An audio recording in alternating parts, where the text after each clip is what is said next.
Hola. Hola. Muy buenos días, tengan todos ustedes.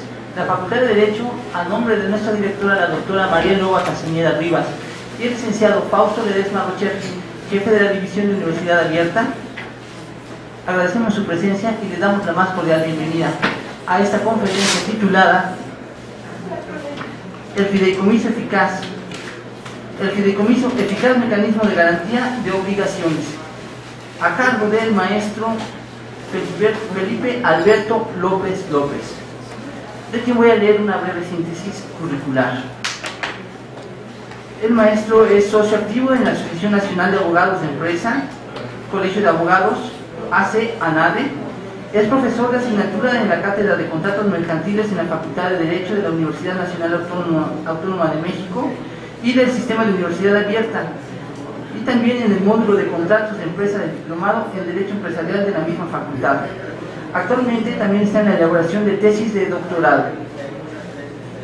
Sin más, le cedo la palabra al maestro.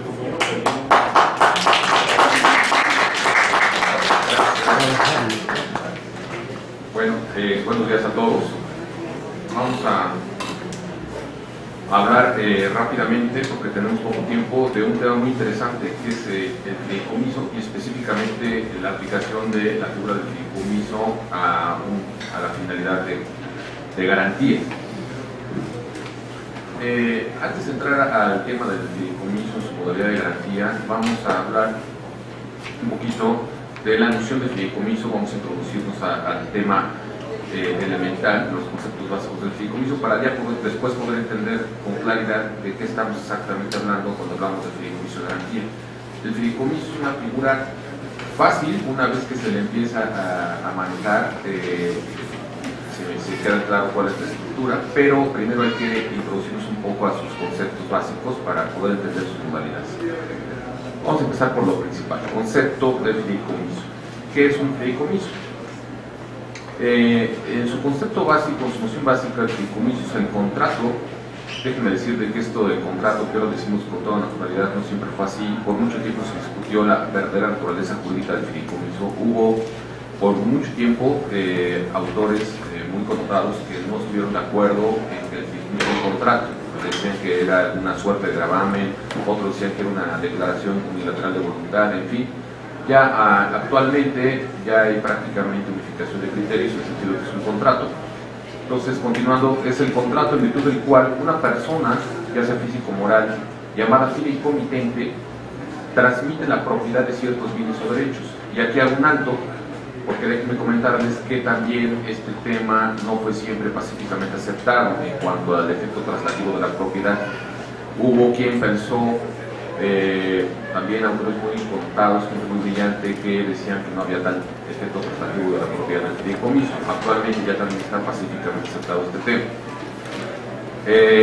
Transmite ciertos bienes o derechos, ¿cuáles? Cualquiera, no tiene límite. Cualquier bien, cualquier derecho, ya sea bien mueble, ya sea bien inmueble, es susceptible de ser aportado a un fideicomiso. Esto comprende también los derechos. Y esta transmisión se hace a favor de una institución fiduciaria. No en todos los países los fiduciarios son como en México institucionales. Hay países donde el fiduciario lo puede ser una persona física. De hecho, el fideicomiso es una importación directa del derecho anglosajón. Aunque si bien es cierto, ya desde el derecho romano se manejaba la figura de la fiducia cum amigo y la fiducia cum creditore, en realidad la importación que hicimos fue directamente al derecho anglosajón. Desde 1905 empezaron los primeros proyectos, después hubo un par de leyes en los años 20, el 24 y el 26, que intentaron importar el fideicomiso. Finalmente Centroamérica se adelantó, Panamá, el proyecto del Faro. Un jurista de nombre Ricardo del Faro lo concibió como un mandato irrevocable y lo adoptó ya en Latinoamérica, en Panamá. Y en México, en la Ley General de Títulos y Operaciones de Crédito, queda incorporado en el año de 1932. Como ustedes saben, nuestra Ley de Títulos y Operaciones de Crédito data de esa época, de 1932. Un jurista de aquella época, de los años 30, de nombre Pablo Macedo, es quien lo importa, e inspirado a su vez en un jurista francés llamado Pierre Le Paul. Entonces, bajo esa autoría, él toma carta de naturalización del fideicomiso en México desde 1932, ya tiene 83 años esta figura acompañándonos. Bien, entonces les decía, en México no se consideró prudente darle la posibilidad a personas físicas de desempeñar el cargo de como fiduciario, y entonces se manejó y se sigue manejando la figura de fiduciario solamente a personas morales, específicamente primero bancos, por mucho tiempo bancos, y ahora con unos 15 años aproximadamente se abrió esa posibilidad a casi todas las instituciones del sistema financiero. Todavía no absolutamente todas, pero a casi todas las instituciones del sistema financiero, nada más. Bueno, entonces esta figura, esta transmisión de estos bienes se lleva a cabo siempre en forma traslativa de dominio a una institución fiduciaria para que ésta, con estos bienes, lleve a cabo determinados actos en ejecución de los fines pactados. Siempre es de la naturaleza del fideicomiso pactar fines, si no tendría razón de ser el fideicomiso. Estos fines obviamente deben ser lícitos y determinados, y estas dos son las únicas condiciones que pone la ley para efectos de llevar a cabo, para efectos de implementar el fideicomiso, que los fines sean lícitos y determinados. De ahí en fuera no hay ninguna otra limitante, la imaginación nada más. Todo esto, todo lo anterior, en beneficio de un tercer personaje que se llama fideicomisario. Entonces tenemos pues la trilogía del fideicomiso. Hay un fideicomitente, dueño de los bienes, que aporta a una institución denominada fiduciaria para que se lleve a cabo con esos bienes determinados fines. Todo esto en beneficio del fideicomiso. Es un contrato típico, es un contrato bilateral, es un contrato oneroso, de trato sucesivo, conmutativo y eventualmente aleatorio, dependiendo de los fines que se pacten por el fideicomiso. Es accesorio, es formal, está normado básicamente por la Ley General de Títulos y Operaciones de Crédito, ya lo decíamos, por la Ley de Instituciones de Crédito en sus aspectos adjetivos, en los sustantivos de la Ley de Títulos. Pero si expandemos este abanico de marco normativo, podemos encontrar con que hay muchas leyes dentro de nuestro derecho que aluden o de alguna manera tratan al fideicomiso. Por ejemplo, todo el marco normativo de derecho público habla del fideicomisos públicos, la Ley General de organizaciones paraestatales, la Ley General de entidades paraestatales, la Ley Federal muchas leyes que hablan de fideicomiso de naturaleza federal y de naturaleza local. La Ley Orgánica de la Administración Pública Federal no lo pasa de lado, lo menciona, en fin. Es un marco normativo muy amplio. Algo que distingue al fideicomiso es que es un vehículo de instrumentación. El fideicomiso en realidad tiene tantas aplicaciones, les decía, como fines se diseñan para el mismo. No tiene un modelo de negocio, a diferencia de las otras figuras, que de alguna manera esté siempre siguiendo el mismo mecanismo. El fideicomiso es un vehículo de instrumentación. Se utilizan las partes para llevar a cabo la ejecución de un fin. Este fin constituye el negocio subyacente del fideicomiso y es la razón de ser del mismo. El elemento constante del fideicomiso es la confianza, es la piedra angular bajo la cual el fideicomiso descansa. En los países anglosajones, en Inglaterra, en Estados Unidos, se le conoce al fideicomiso como trust. Seguramente muchos de ustedes ya habrán oído hablar de esta figura en otros países, del trust. Y el trust es precisamente eso significa trust, confianza. Entonces, el solo nombre nos dice cuál es la piedra angular del fideicomiso, la confianza que se tiene en una institución o en una persona, en otros países, en los países anglosajones, una persona física, podría ser, de que va a cumplir cabalmente, lealmente y todo directamente conforme a los más altos estándares jurídicos y éticos con el cometido que se le está encargando. Bien. Bueno, ya lo veíamos, ya no me detengo mucho en esto. El fideicomitente, les contaba, es persona físico-moral que constituye el fideicomiso, es el creador del fideicomiso y es también dueño de los bienes que se aportan al fideicomiso. Define también, esa es parte de sus tareas, definir los fines que se le van a dar al fideicomiso. Entonces, como verán, el rol del fideicomitente es fundamental porque define fines y aporta el patrimonio que va a ser materia de ese fideicomiso.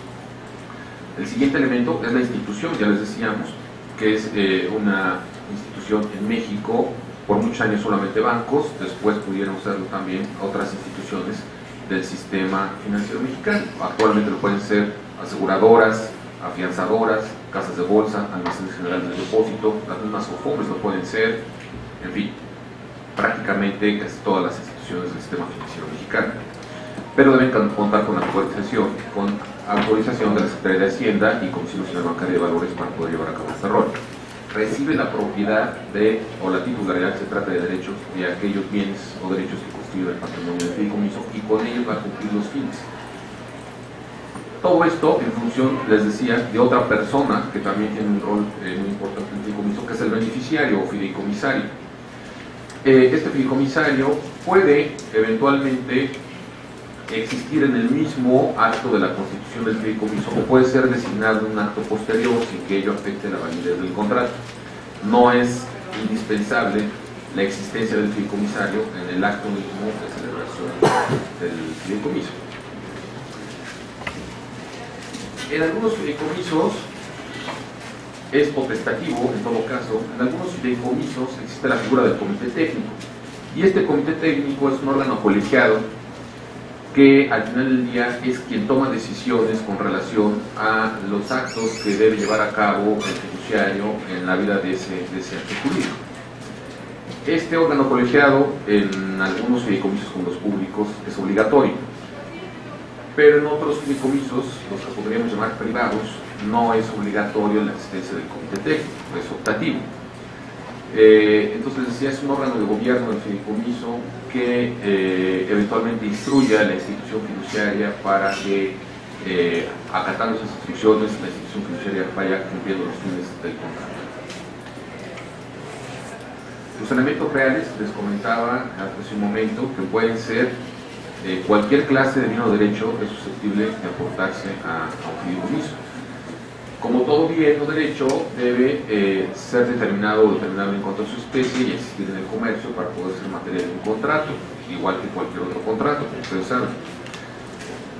Y por otro lado, deben ser bienes que no sean estrictamente personales de su titular.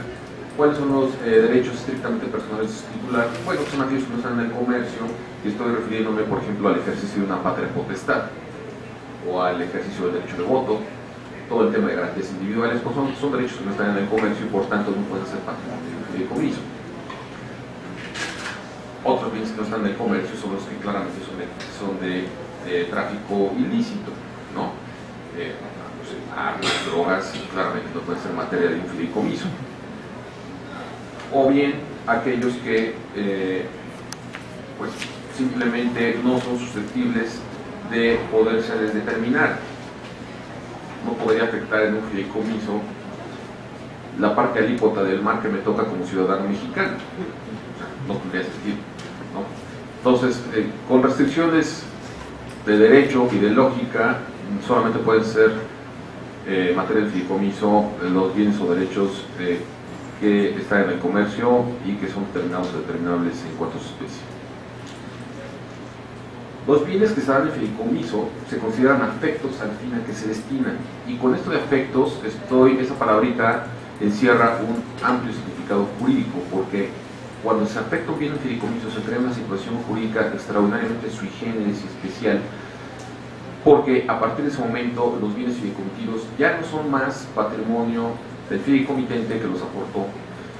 Si bien es cierto, asume su titularidad de la institución fiduciaria, pero estrictamente hablando, la institución fiduciaria tampoco los puede considerar como parte de sus activos. Esa institución financiera que los recibe no los puede considerar nunca como parte de sus activos, no puede disponer de ellos, no puede usarlos, no puede disfrutarlos, es decir, tiene un estatus jurídico muy especial, contablemente los tienen separados de sus activos por ley, y tampoco son del fideicomisario. Entonces esta afectación implica que ese patrimonio va a irse a un estatus jurídico tan especial que al final del día la verdad es que no acaba siendo de nadie, ni del fideicomitente, ni del fideicomisario, Y si bien es cierto, bajo la titularidad legal del fiduciario, pero sin la posibilidad de usar y disponer de aquellos bienes, como no sea estrictamente para los fines que están contractualmente señalados. ¿Sí me siguen? Entonces es algo, es un estatus muy jurídicamente muy especial el que asume el patrimonio fideicomitino. Tal lo es que a partir de ese momento son bienes inembargables. No los pueden embargar ni los acreedores, ni del fideicomitente, ni del fiduciario, ni del fiduciario. O sea, se vuelven bienes inembargables, solamente responden de los bienes para los cuales fueron afectados esos bienes. Pero ojo, sí pueden ser embargables los derechos que en favor de las partes emanan en virtud de ese fideicomiso. En virtud de este fideicomiso creado, emanan derechos para fideicomitente o para fideicomisario, según el caso, y esos derechos sí son susceptibles de embargo, más no el patrimonio per se. ¿Ok? Las principales clases de fideicomiso. Esta clasificación no deja de ser arbitraria, como toda clasificación. No está en ley, y es un tema que a lo largo de los 83 años que lleva el fideicomiso en México se ha ido acuñando en la práctica. Aquí estamos hablando solamente de 11 tipos de fideicomiso, pero la verdad es que esta clasificación podría irse al número que ustedes quieran. Podríamos reducirla a 3 o podríamos llevarla a 30. La verdad es que pues, finalmente le tenemos que poner un número y por eso pusimos 11, que son los que en la práctica fiduciaria en México suelen llevarse a cabo con más frecuencia. Los fideicomisos de administración con bienes, recursos y derechos, y aquí incluiríamos bienes inmuebles, que también es un tipo de fideicomiso muy común, los fideicomisos de desarrollos inmobiliarios. Déjenme decirles, como punto del margen, que prácticamente no hay obra en México grande que no traiga atrás un fideicomiso de algún tipo. Todas las obras de infraestructura que lleva a cabo el gobierno y las obras grandes que llevan a cabo los particulares, edificios, plazas comerciales, centros educativos, en fin, unidades habitacionales completas, el Infonavit usa mucho, etc. Traen atrás fideicomisos. ¿Para qué?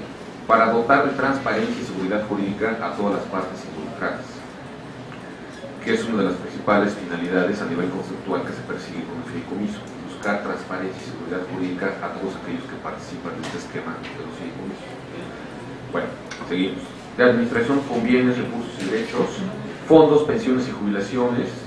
Los fondos de pensiones y jubilaciones a los que se refiere la Ley Federal del Trabajo y a los que se refiere a la Ley de Impuesto sobre la Renta, casi siempre traen atrás fideicomisos. Fondos de prima de antigüedad, fondos de ahorro, testamentarios, fideicomisos testamentarios, que son fideicomisos que se utilizan precisamente, aunque paradójicamente se llaman testamentarios, son precisamente para evadir la necesidad de que exista un testamento.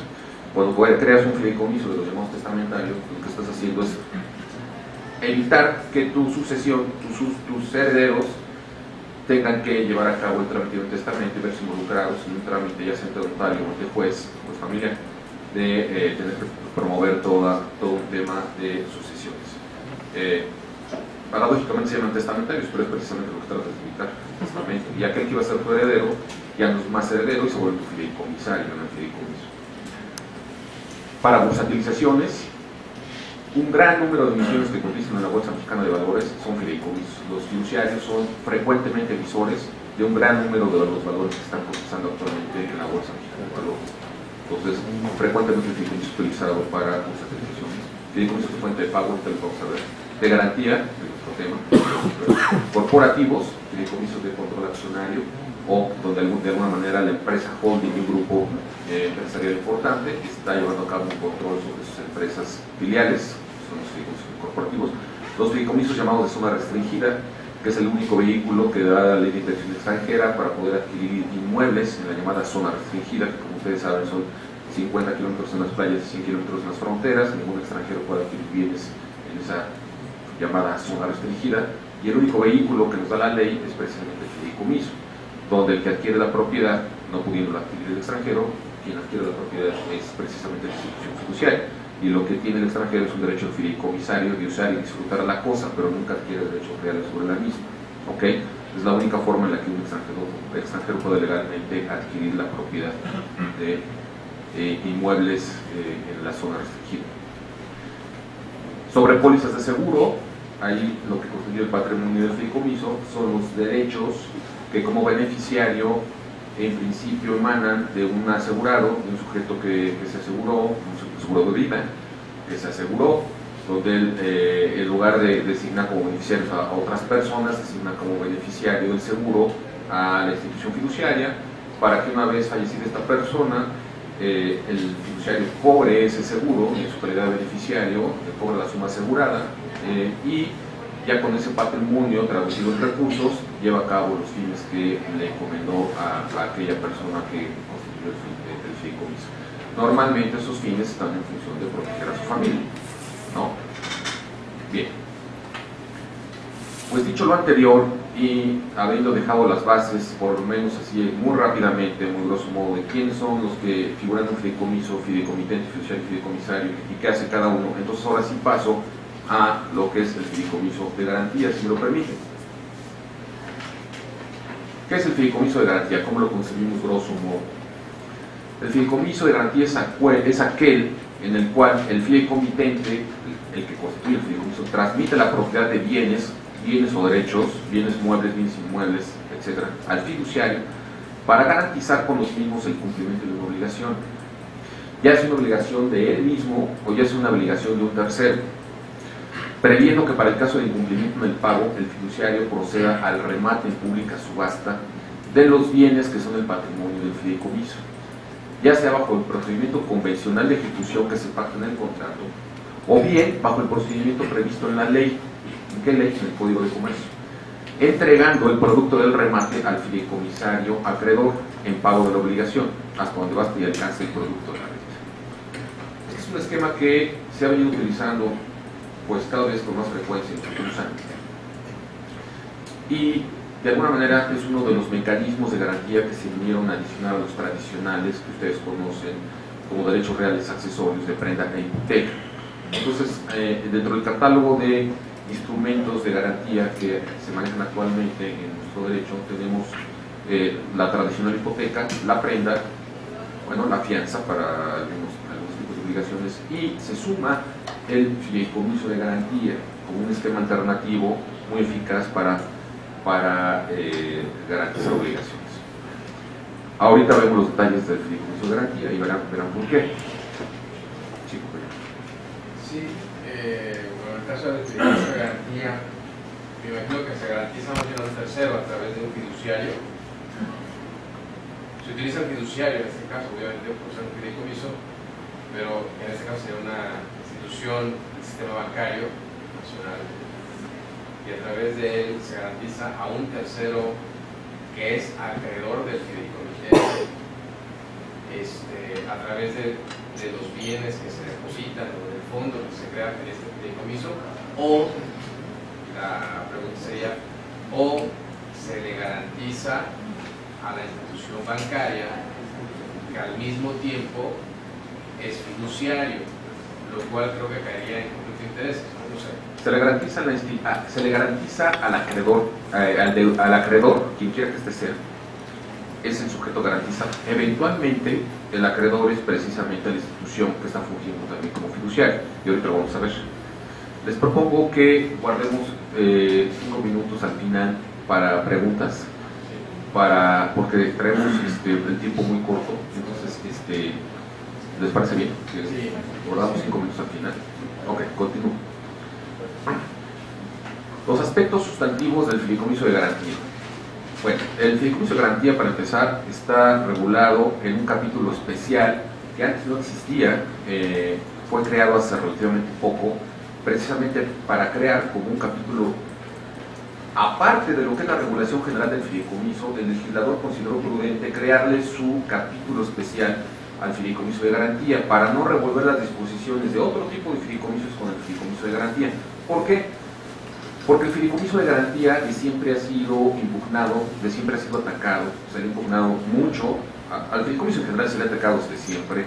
Ya finalmente, después de 83 años, ya como que México ya culturalmente lo aceptó, ¿no? Y ya lo tenemos muy arraigado, pero al fideicomiso de garantía en particular siempre se le atacó la constitucionalidad del procedimiento convencional de ejecución, porque se decía que era un procedimiento que violaba las garantías individuales del ejecutado, del fideicomitente que estaba siendo ejecutado, porque no era oído y vencido el juicio, precisamente en función de este procedimiento convencional de ejecución.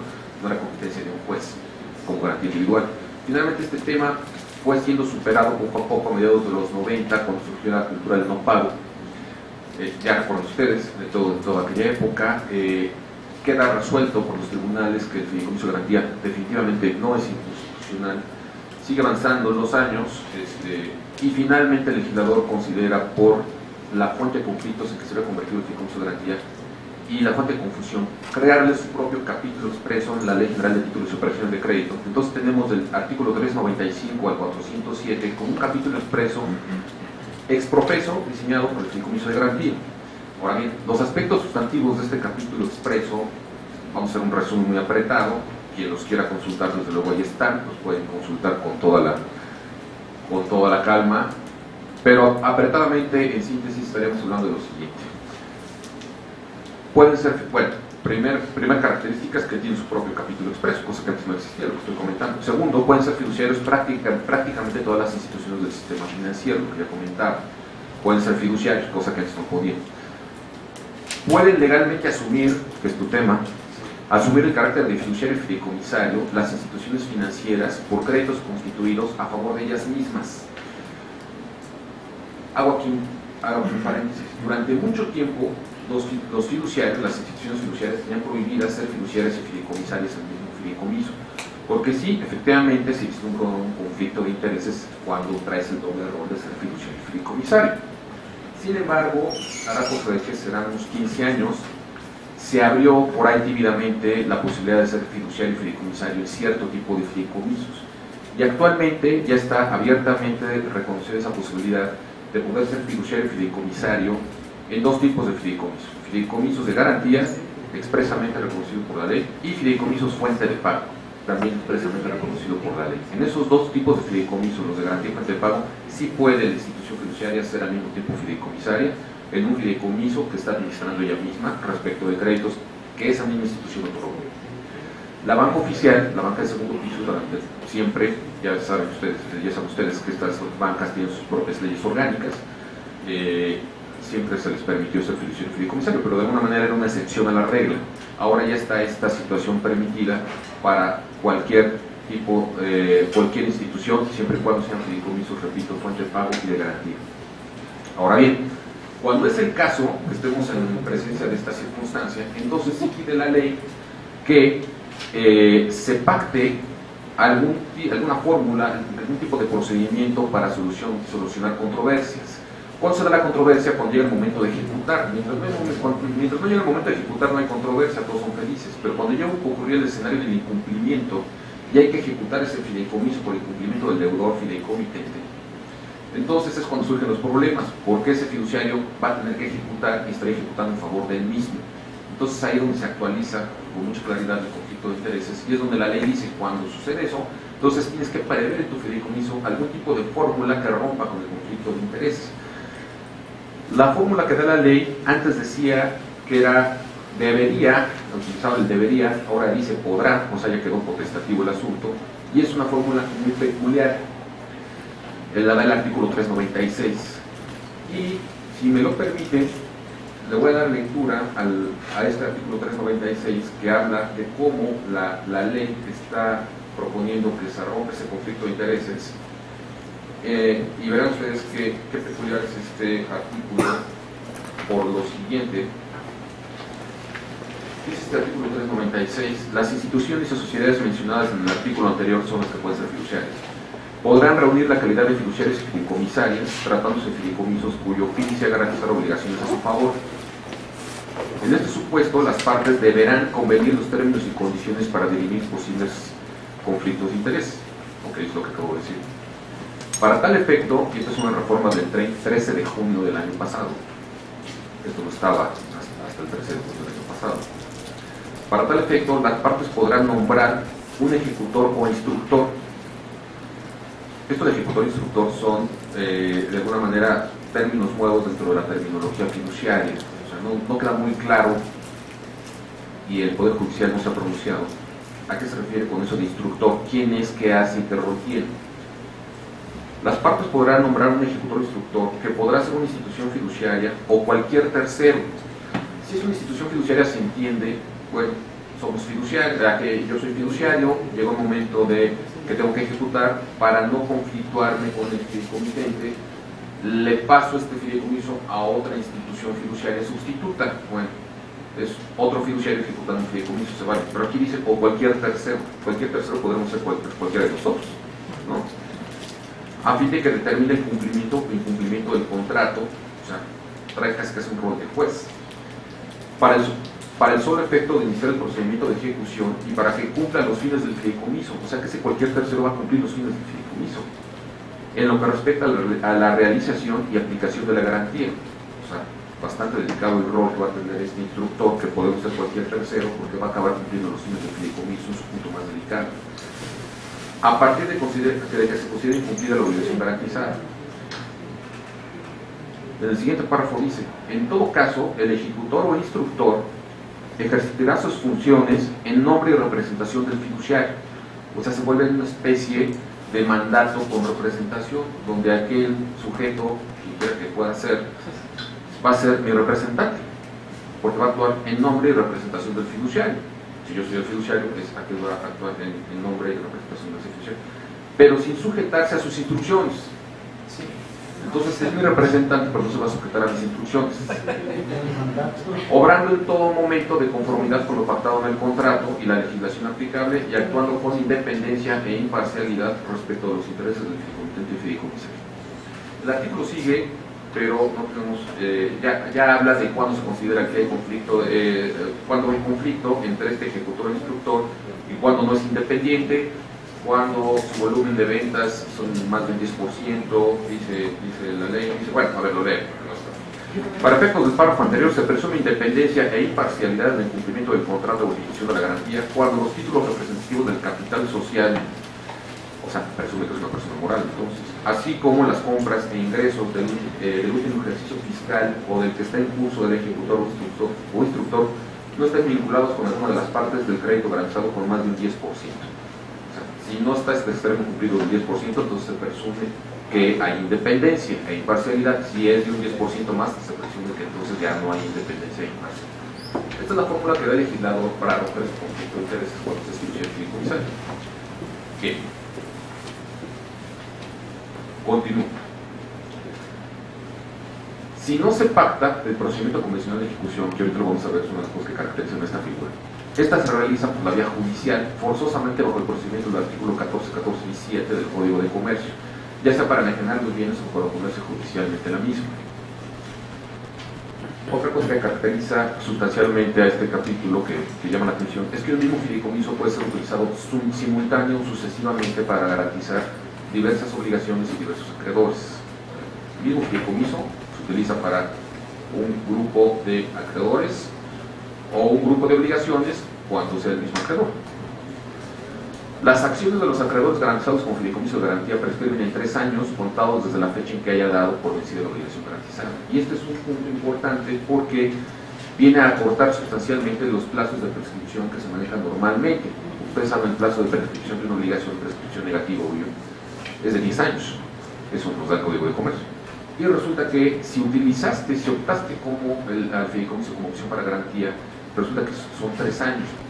Pero es tan defectuosa la redacción del artículo en este punto que no queda claro si a lo que se está refiriendo el legislador es a que prescriben en 3 años tus acciones para hacer ejercitable el crédito, la obligación, o nada más para ejercer la garantía.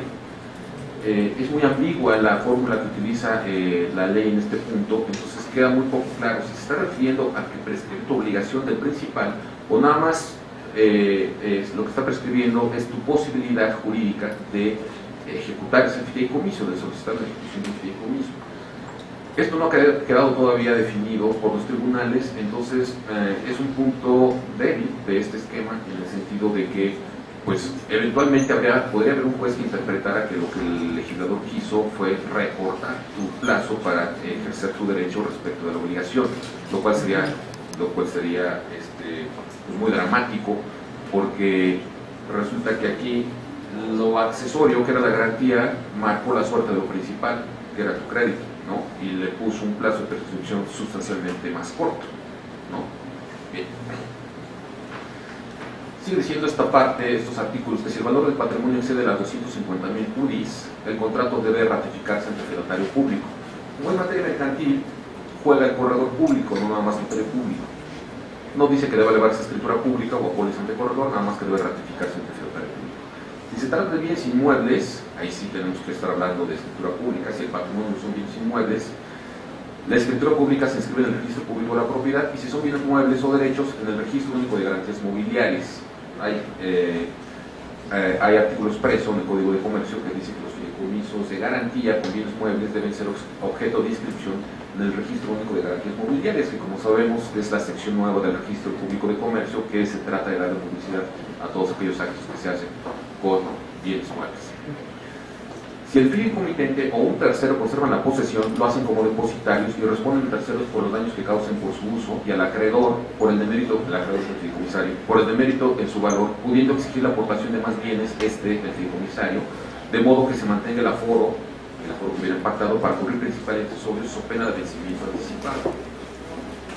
¿Qué distingue al fideicomiso de garantía? Bueno, dicho lo anterior, eso es lo que básicamente, grosso modo, es los aspectos sustanciales de un fideicomiso de garantía. Ahora, hay dos aspectos que distinguen de todas las demás figuras jurídicas de un fideicomiso de garantía.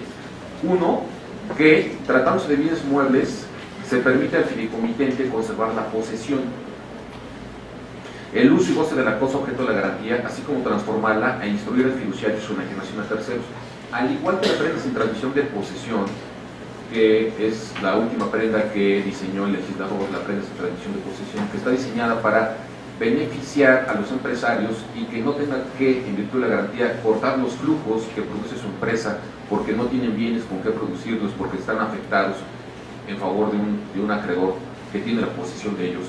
Entonces se diseñó la prenda sin transmisión de posesión, y en forma similar, porque además más o menos de las mismas fechas, el legislador creó para el fideicomiso un mecanismo en que si se trata de que aportaste el fideicomiso a aquellos bienes que son los que te sirven para generar tu riqueza, entonces esos bienes los puede conservar el fideicomitente, conserva la posesión del fideicomitente y los puede utilizar, ¿sí? los puede utilizar y puede fabricar con ellos todo lo que son aquellos productos terminados que posteriormente va a enajenar en el mercado y con ellos está generando los flujos para servir la deuda. Entonces ese es el espíritu que tiene este fideicomiso de garantía: permitir la posesión, uso y goce de la cosa objeto de la garantía, transformarla e instruir al fiduciario para la enajenación a terceros. ¿Por qué tiene que ser el fiduciario el que enajene a terceros? Porque esas cosas están fideicomitidas, esos bienes están fideicomitidos, y por tanto el único que los puede transmitir a terceros es precisamente el fiduciario. No podría ser el fideicomitente, porque les recuerdo que el fideicomitente ya los aportó. Y la ley dice que si esa maquinaria está aportada, esa materia prima o esa maquinaria está aportada en fideicomiso, la puede usar y disfrutar aquel fideicomitente, puede generar bienes, pero esos bienes producidos están también fideicomitidos. Y si pasan a terceros, si el fiduciario los vende a terceros, el producto de la venta está también fideicomitido, de manera que la garantía no se interrumpe por el hecho de que se estén vendiendo los bienes. Todo lo que se va traduciendo, esos bienes originalmente aportados, primero se tradujeron en bienes terminados para la venta al público y luego se volvieron en dinero. Bueno, en todo el tiempo no pierde la garantía en ningún momento el fideicomisario, porque la ley dice que está en fideicomitido todo el tiempo los bienes y luego el producto de la venta. Obviamente, como los bienes ya se transmiten a la propiedad, se comercializan al mercado, a terceros, cesa el efecto de la garantía. Quien lo adquiere pues es un adquirente de buena fe y no tendría por qué adquirir bienes grabados. Está pagando su precio en el mercado, lo está adquiriendo de buena fe, por tanto los adquiere libre de todo grabado. Pero la contraprestación, esa se sigue afectada. Si el fideicomitente cae en un escenario de incumplimiento, entonces este derecho que tiene de transformar los bienes y venderlos al mercado cesa. Ese derecho ya no lo tiene más, ese derecho queda interrumpido. Esa es una de las principales características que tiene el fideicomiso de garantía, y que en este sentido, le repito, se equipara también a la prenda sin transmisión de posesión, que conserva el mismo espíritu y está expresamente previsto en ley. Segundo, en este tipo de garantía existe la posibilidad de convencionalmente pactar los términos y condiciones del procedimiento de ejecución, a diferencia de las otras garantías. Ni en la prenda cualquiera que sean las modalidades, está la prenda ordinaria, la prenda de tradición de posesión, la prenda bursal, la prenda bancaria, etc. Ninguna de sus diferentes modalidades de prenda nos da esta posibilidad. En cambio, en el fideicomiso de garantía, las partes son libres para convencionalmente, contractualmente, pactar exactamente qué términos quieren que se lleve a cabo ese procedimiento de ejecución. Entonces es la segunda característica que marcadamente distingue a esta figura, la posibilidad de convencionalmente pactar el procedimiento de ejecución, ejercitando su derecho a la autonomía de la voluntad de diseñar sus propias relaciones jurídicas. El artículo 403, que es el que nos da esta posibilidad, menciona qué es lo mínimo que debe tener ese procedimiento convencional de ejecución. Antes decía deberá. A partir de junio de 2014 nos dice que podrá contener lo siguiente, y ya nos dice cuáles son los requisitos. Vamos a ver, antes era un deberá, ahora es un podrá. Entonces eso todavía abre más la posibilidad de que las partes pacten convencionalmente qué quieren y qué no quieren que lleve ese procedimiento de ejecución. Una cosa que distingue a este procedimiento de ejecución es que, como excepción a lo que es la regla general de los contratos, esta cláusula que contiene el procedimiento convencional de ejecución debe llevar la firma del fideicomitente adicional a la firma que lleva en el contrato, en la parte final del contrato. Se firma el fideicomitente, firma el fiduciario, firma el fideicomisario, firma todas las partes, vamos. Pero esa cláusula en específico debe llevar la firma expresa del fideicomitente, que en todo caso es el sujeto que está aceptando que ese patrimonio que está aportando en ese acto de celebración, está aceptando que vaya a ser eventualmente ejecutado en los términos que él mismo está en ese instante pactando.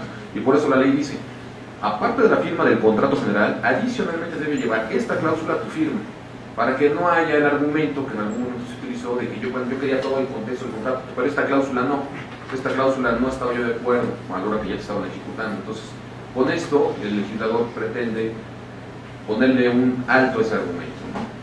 Bien. En la práctica, este artículo 403, con todo esto a partir del año pasado ya es potestativo. La verdad es que un procedimiento de ejecución, lo mínimo que puede llevar es lo que dice este 403, por tanto sí se incluye en la práctica en los procedimientos de ejecución a lo que se refiere este 403, que es lo siguiente. Por un lado, la solicitud por escrito del fideicomisario, donde le dice al fiduciario, oye fiduciario, ya me incumplió este amigo, te pido que ejecutes el contrato de fideicomiso. Lo que hace el fiduciario una vez recibida esa solicitud es voltearse y notificar al fideicomitente de que ya le están pidiendo que se ejecute ese patrimonio del fideicomiso. La oportunidad para el fideicomitente de demostrar la improcedencia de la ejecución. Y aquí lo que hace la ley es darle la oportunidad para que demuestre, para que sí exhibe el pago en ese momento, para que demuestre que ya pagó, opción 2, opción 3, para que demuestre que se pactaron un plazo, un término, o 4, para que demuestre que se llevó a cabo una innovación. Si no están ninguno de estos 4 que estemos acreditados, entonces el fiduciario debería, en principio, continuar con el procedimiento de ejecución. Y lo último, los plazos para llevar a cabo todo lo anterior. Eso es lo que dice el 403 que debe contener por lo menos este procedimiento de ejecución. Puede ser que se haya pactado un procedimiento convencional de ejecución, pero como quien tiene la posesión es el fideicomitente que los está usando, esos bienes que están en fideicomiso. Entonces, judicialmente podría el fiduciario voltearse con el juez y pedirle que haga la entrega de la posesión de aquellos bienes al fiduciario para que ya después proceda a ejecutarlos de acuerdo a los términos que convencionalmente se hubieran pactado. Entonces, aunque hubiera un procedimiento convencional de ejecución, de todas maneras, eventualmente el fiduciario podría tener que acudir al juez para efectos de rescatar la posesión. Bueno, le decía, el procedimiento convencional, como su nombre lo dice, es el que libremente pactan las partes, a efecto de lograr la venta en el evento de cumplimiento, ya sea que el deudor lo sea el fideicomitente o no lo sea el fideicomitente. Ok. Lo que les decía, el procedimiento convencional consta en una sección especial del contrato que exclusivamente se refiere al supuesto de ejecución. En general, los procedimientos de ejecución en la práctica fiduciaria en México contienen por lo menos los siguientes puntos. Supuestos de incumplimiento, que no necesariamente es la falta de pago de la deuda. Por ejemplo, bajar el aforo de la garantía, ¿no? Por la garantía debe cubrir por lo menos 1 a 1 el valor de la deuda. O sea, si la deuda vale 100, la garantía debe valer 100. Si la deuda vale 100 y la garantía vale 80, le da ya pie al fideicomisario y al fiduciario de solicitar la ejecución, aun cuando no hubiera ocurrido un evento de incumplimiento.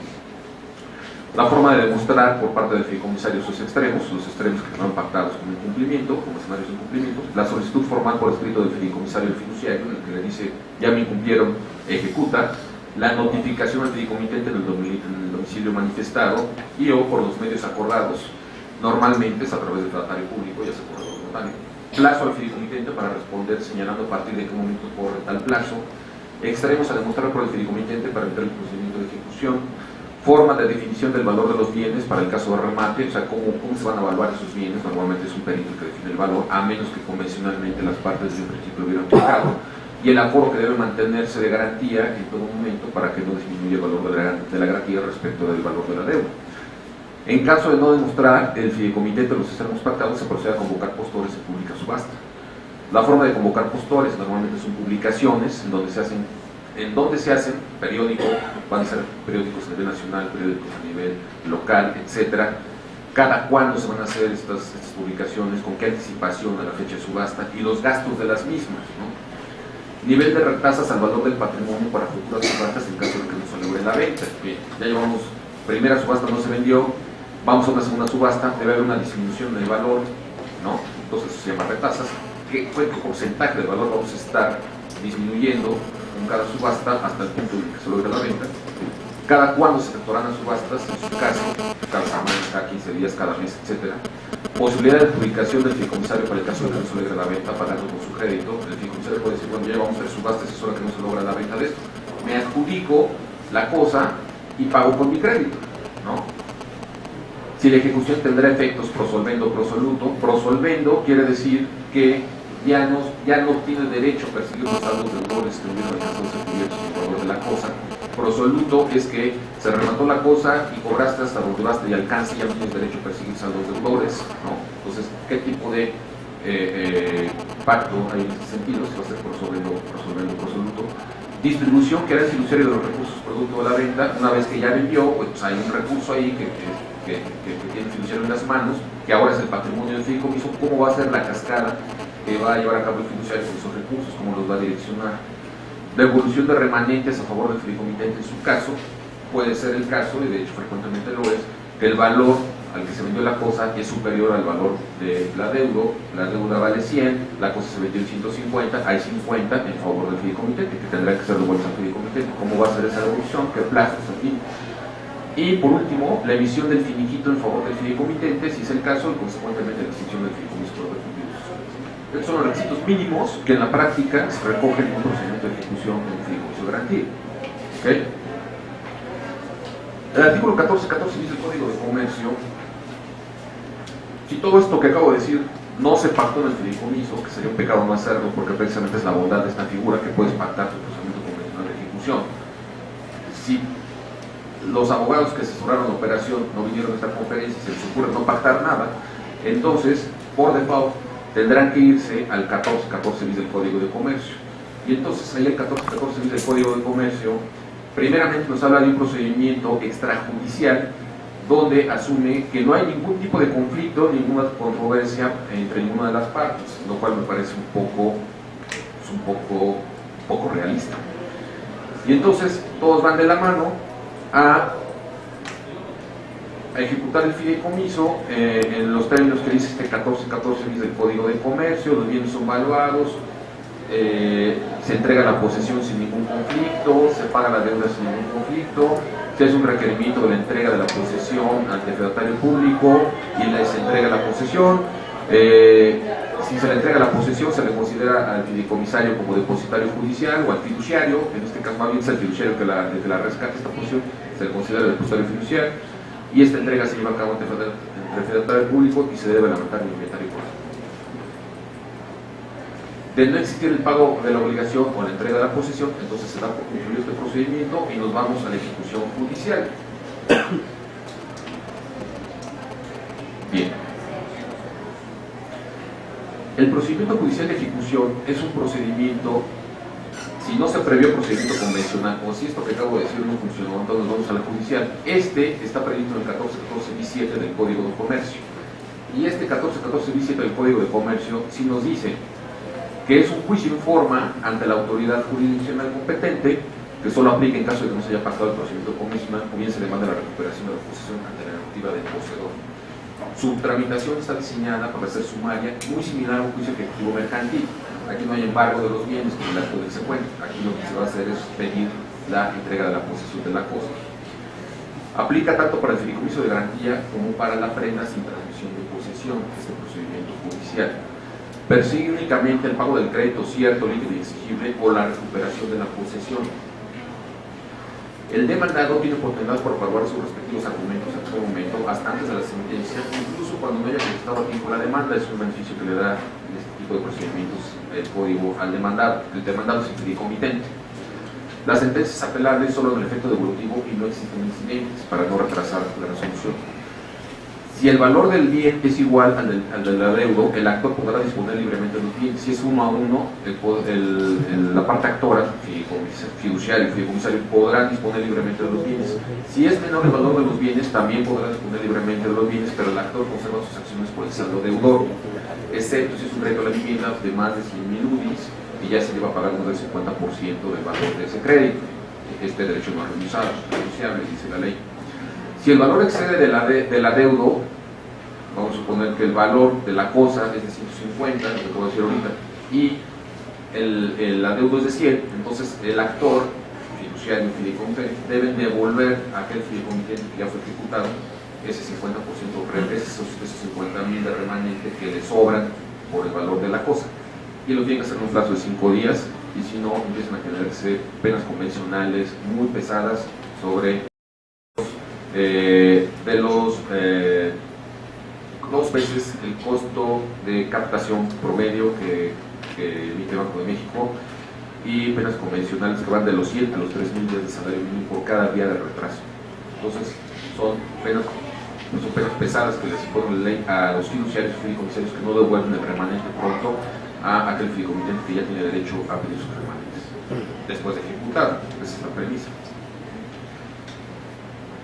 Ya hay sentencia en contra, ya procede la ejecución, ya procede la venta. Nos dice el código que entonces la venta se puede llevar a cabo a través del mismo juez de los autos o bien ante fedatario público. Si lo que es patrimonio del fideicomiso no es un bien inmueble, entonces en mi opinión quedaría excluida la intervención de un corredor público, porque entonces ya sale de su competencia y ya tendría que ser necesariamente el fedatario público.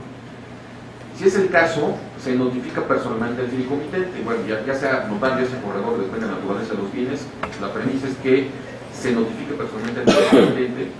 Se efectúan publicaciones en periódicos locales con por lo menos 5 días de anticipación, señalando lugar y fecha de remate, detalles de los bienes, o sea, el inventario de los bienes y el valor que tienen sus bienes como valor mínimo para salir a la venta, a partir de donde empiezan las pujas.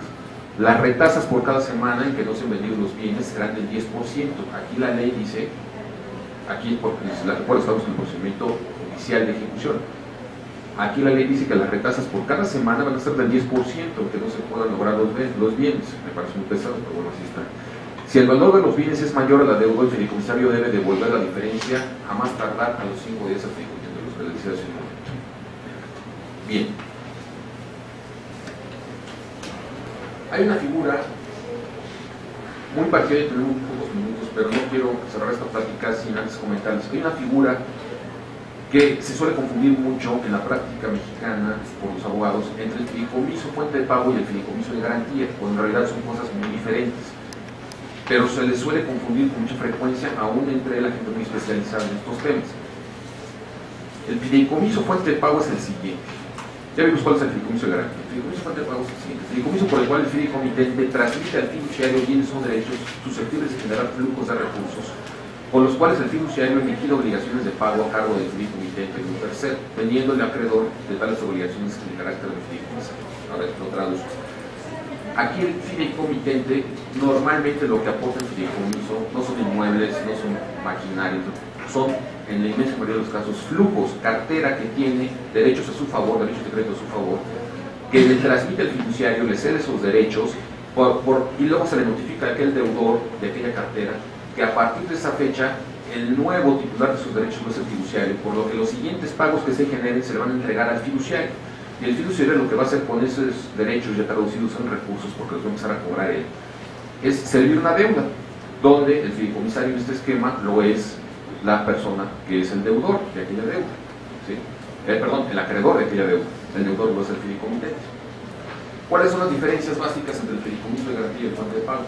Una, el fideicomiso de garantía contiene una regulación específica en la Ley General de Títulos y Operaciones de Créditos. El fideicomiso de pago, no, ya veíamos que tiene su propio capítulo, el fideicomiso de garantía. El fideicomiso de garantía garantiza el pago de una obligación y su preferencia en el pago. El fideicomiso fuente de pago no la garantiza, sirve la deuda, pero no la garantiza. El fideicomiso de garantía debe contener una firma adicional del fideicomitente en la cláusula de procedimiento de ejecución. En el fuente de pago no hay tal procedimiento de ejecución. Y aquí les doy un dato curioso.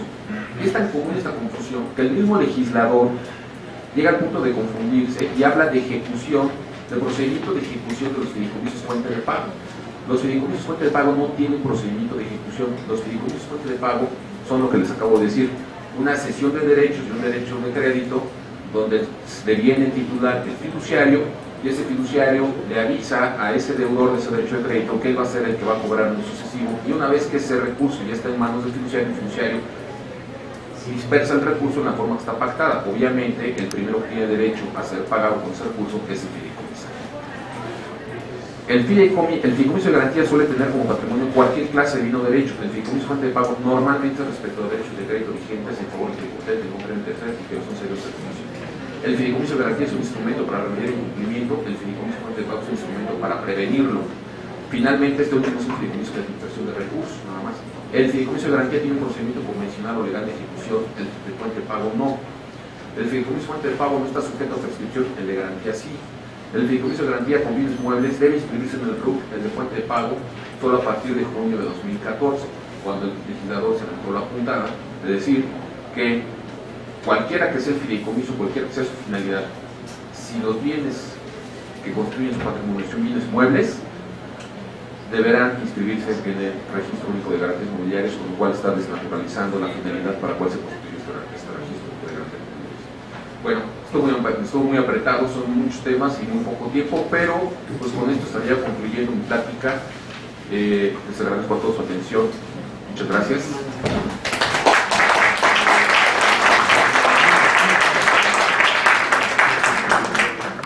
Agradecemos la participación del maestro Felipe Alberto López y queremos otorgar un obsequio.